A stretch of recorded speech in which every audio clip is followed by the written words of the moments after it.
दरम्यान शरद पवारांच्या राष्ट्रवादी काँग्रेसनेही ठाकरे बंधूंच्या 5 जुलैच्या मोर्चाला पाठिंबा दिलाय।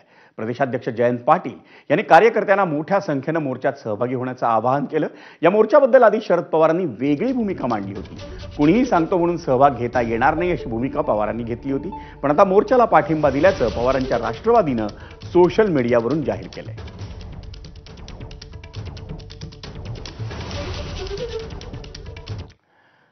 सचिन तेंडुलकरनं मराठीच्या मुद्द्यावर बोलण्याचा हट्ट का असा सवाल शरद पवारांनी उपस्थित केलाय।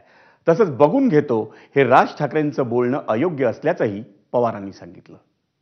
असा का हट्ट करायचा की सचिन तेंडुलकरच्या मुद्द्यावर उद्या क्रिकेटमध्ये काही विचारायचं असेल तर त्या क्षेत्राचा तो राज काय, जगातला एक मोठा माणूस आहे, त्यांनी कर्तृत्व दाखवलं, त्याचं मत त्या बाबतीत घेतलं तर समजू शकतो।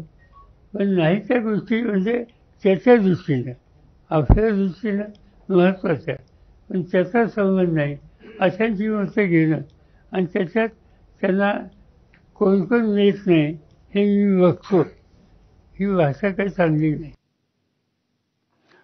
मंडळी, काँग्रेसनेही ठाकरे बंधूंच्या संयुक्त मोर्चाचं स्वागत केलंय। या मोर्चात सहभागी व्हायचं की नाही याबाबतचा निर्णय चर्चा करून घेणार असल्याचं काँग्रेसनं स्पष्ट केलं।